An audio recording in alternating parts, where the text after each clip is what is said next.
এই বলেই সে যখন জলপরীকে কামড় বসাতে যাবে তখনই জলপরী এক ডানাওয়ালা জলপরীর রূপ ধারণ করে।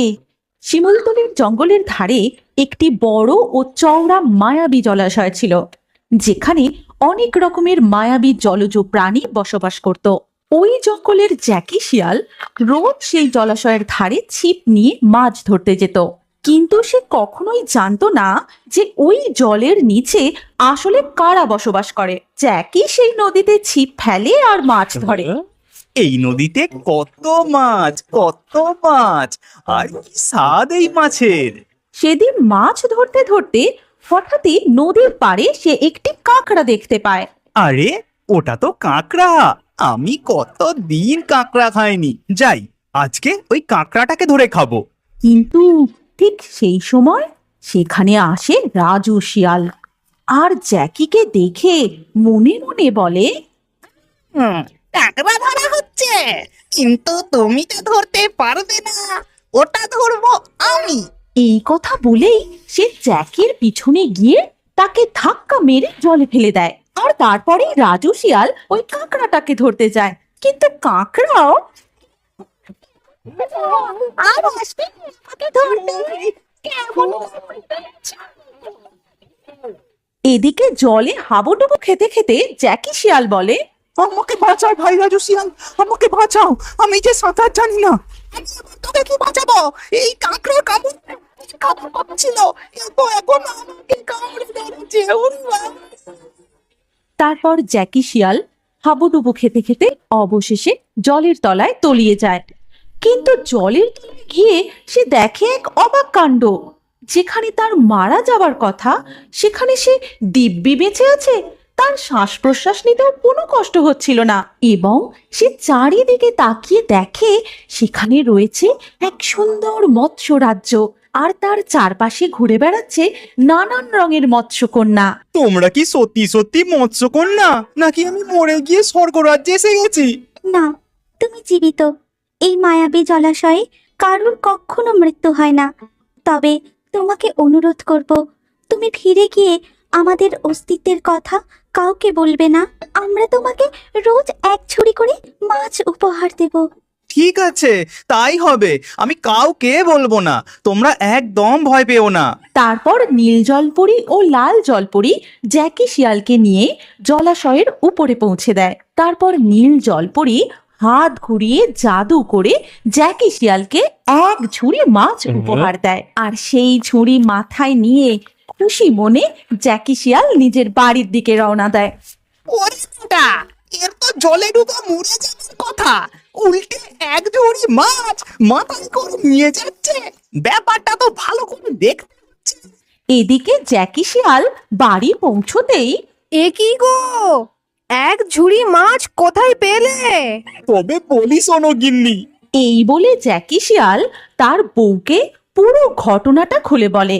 আর এই সমস্ত কথা জানলার বাইরে দাঁড়িয়ে শোনে রাজু শিয়াল। ও, এই ব্যাপার!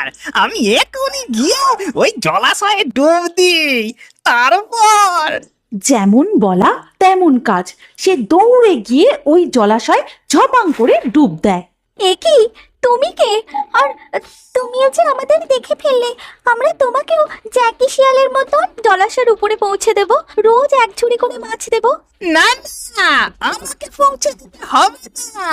আমি সাঁতার জানি, আর আমার ওই এক চুরি মাছেতে কিছু হবে না। আমি তোমাদের ধরে খাবো। এই সর্বনাশ!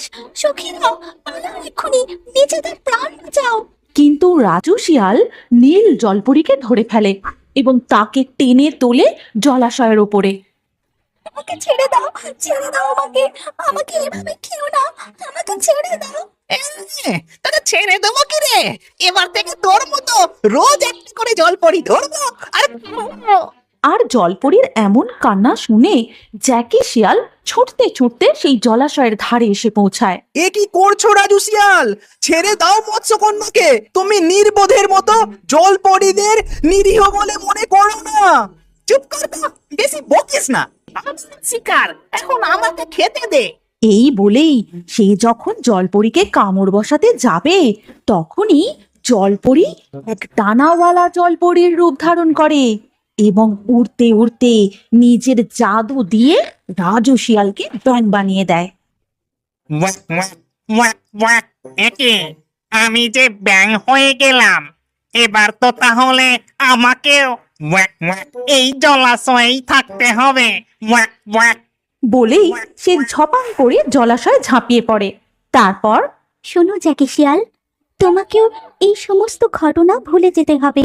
এই কথা বলেই নীলপরি জ্যাকি শিয়ালকে 2টি আপেল দেয় ও বলে, যাও, বাড়ি ফিরে গিয়ে তুমি ও তোমার স্ত্রী এই ফল খেয়ে নেবে।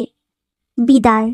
এরপর জ্যাকি শিয়াল পরীর কথা মতো বাড়ি ফিরে গিয়ে সে এবং তার বউ ওই ফল খাওয়ার সাথে সাথেই ঘুমিয়ে পড়ে এবং পরের দিন ঘুম থেকে উঠে আবারও সে ছিপ হাতে নিয়ে রোজের মতো জঙ্গলের পথ ধরে মাছ ধরতে যায়। তারপর ঝোপ থেকে শিয়াল বেরিয়ে আসে, আর যেই মাত্র দুপা এগিয়েছে তখনই দক্ষক নাগ চালাক শিয়ালকে ধরে ফেলে। মধুবনের গভীর জঙ্গলে দক্ষক নাগ ওর কালী গুহায় অনেক মুরগি পুষেছিল। কারণ হলো দক্ষক এখন বুড়ো হয়ে গেছে। জঙ্গলের বাকি চালাক শিকারীদের সাথে ও এখন আর শিকার করতে পারে না। যখনই ও কোনো খরগোশের শিকার করতে যায়, আকাশ থেকে উড়ে এসে বাজ পাখি ওর শিকারটা ছিনিয়ে নিয়ে চলে যায়। এই বাজ পাখি আমার শিকারটিকে আবার ছিনিয়ে নিয়ে চলে গেল। এখন আমি কি খাবো? মনে হচ্ছে গুহায় গিয়ে আমার কিছু মুরগি বাজারে বিক্রি করে আসতে হবে। উদাস হয়ে দক্ষক নাগ ওর কালী গুহায় ফিরে আসে। তারপর দক্ষক নাগ ওর মুরগিগুলোকে গুনতে শুরু করে। 2, 3, 4, 5, 6। আরে আরে, আরেকটা মুরগি কোথায় গেল? আমার মুরগি, আরেকটা মুরগি কোথায় গেল? তখন দক্ষক দেখতে পায় ওর গুহার ভেতর থেকে জঙ্গলের দিকে একটা পায়ের ছাপ, যেটা দেখা মাত্রই দক্ষক বুঝতে পেরে যায় ওর মুরগি কে চুরি করছে। দক্ষাং নাককে আমি আবার বোকা বানিয়েছি। আমি এখন এই চাপের আড়ালে লুকিয়ে পড়ি। এবার দক্ষাকে আমাকে আর খুঁজে পাবে না। মনে হচ্ছে এই শয়তান শিয়ালটা নিজেকে খুব চালাক মনে করে। দাঁড়া বেটা, তোকে মজা দেখাচ্ছি। আমি তোর পায়ের ছাপ দেখে দেখে তোকে খুঁজে বের করব। কোথায় গেলি? কোথায় গেলি? তক্ষক পায়ের দাগ দেখতে দেখতে একটি ঝোপের কাছে এসে দাঁড়ালো। তারপর ও লক্ষ্য করে পায়ের দাগ হঠাৎ করে উধাও। তখন দক্ষক নাগ শিয়ালকে ধরার জন্য একটি ফন্দি খাটায়। ঝোপ থেকে কিছু দূরেই একটি গাছে বসেছিল টুনি, তোতা আর ম্যাকাও। তারপর দক্ষক ওই গাছের নিচে গিয়ে টিয়াকে বলতে শুরু করে, টিয়া, এই টিয়া, শুনলাম নাকি তুমি জঙ্গলের সবার কথা নকল করতে পারো। তুমি কি মেয়ে শিয়ালের মতো ডাকতে পারবে? তাহলে আমি বিশ্বাস করব নকল করায় তুমিই সর্বশ্রেষ্ঠ।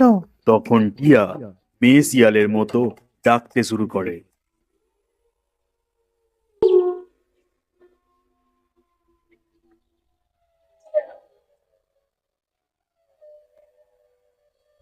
আরে আরে, এটা আমায় কে ডাকছে?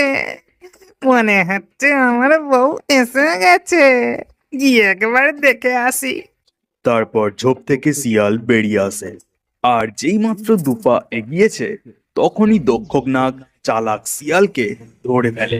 তারপরে চালাক শিয়ালকে খুব মারে। আরে দক্ষক, আমি মরে যাবো, আমায় ছেড়ে দাও। আমার ভুল হয়ে গেছে, ছেড়ে দাও আমায়। তারপর দক্ষক নাগ শেয়ালকে ছেড়ে দেন। শেয়াল ওখান থেকে ছুটে পালিয়ে যায়, আর কিছু দূর গিয়েই একটা উড়ন্ত কাককে সে দেখতে পায়। তারপর চালাক শেয়াল ওই কাকটিকেও বোকা বানিয়ে তার খাবারটি চুরি করার জন্য কাকটির পিছন পিছন সে চলতে শুরু করলো।